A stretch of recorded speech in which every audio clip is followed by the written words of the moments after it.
গলির মোড়ে একটি গাছ দাঁড়িয়ে, গাছ নাকি গাছের প্রেতর ছায়া, আঁকা বাঁকা শুকনো কতগুলো কাঠের কঙ্কাল, শূন্যের দিকে তুলে দেওয়া কেমন রুক্ষ, রুষ্ট, রিক্ত, জীর্ণ। গাছের লতা নেই, পাতা নেই, ছায়া নেই, ছাল বাকল নেই, নেই কোথাও এক আচর সবুজের প্রতিচ্ছবি, এক বিন্দু সরসের সম্ভাবনা নেই। ওই পথ দিয়ে জরুরি কাজে যাচ্ছিলাম ট্যাক্সি করে। ড্রাইভার বলল, ওই পথে যাব না, দেখছেন না ছন্নছাড়া কতগুলো বেকার ছোকরা রাস্তার মাঝখানে দাঁড়িয়ে আড্ডা দিচ্ছে।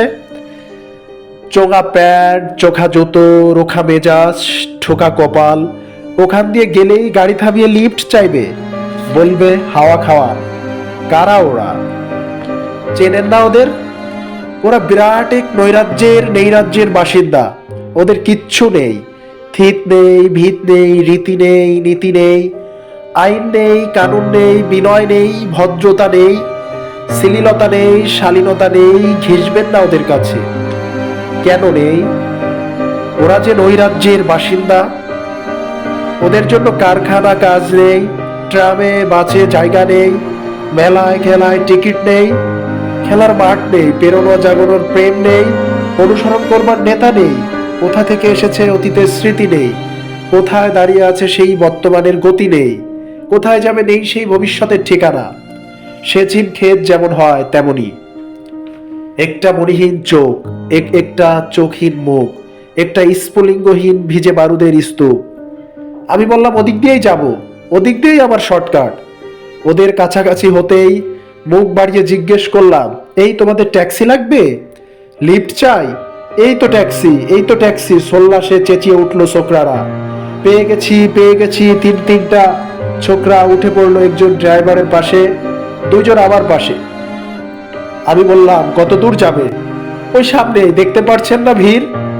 সিনেমা না, জলসা না, না কোনো ফিল্মি তারকার অভ্যুত্থনা। একটা বেয়ারিশ লোক গাড়ি চাপা পড়েছে। চাপা দিয়ে গাড়িটা ওধাও। আমাদের কয়েকজন গাড়িটা ধাওয়া করছে, আমরা শুধু ট্যাক্সি খুঁজছি। কে সেই লোক? কে চাপা পড়েছে? একটা বেয়ারিশ ভিখারি, রক্তে মাংসে দলা পাকিয়ে গেছে। ওরও কেউ নেই, কিচ্ছু নেই। সবার জন্য ফুটপাত আছে, মাথার উপরে ছাদ নেই, ভিক্ষার জন্য একটা পাত্র আছে, তার মধ্যে প্রকাণ্ড একটা ফুটো। রক্তে মাংসে দলা পাকানো সেই ভিখারিকে ওরা ট্যাক্সির মধ্যে তুলে দিল। চিৎকার করে উঠলো আনন্দে চমকিত হয়ে, প্রাণ আছে, এখনো প্রাণ আছে।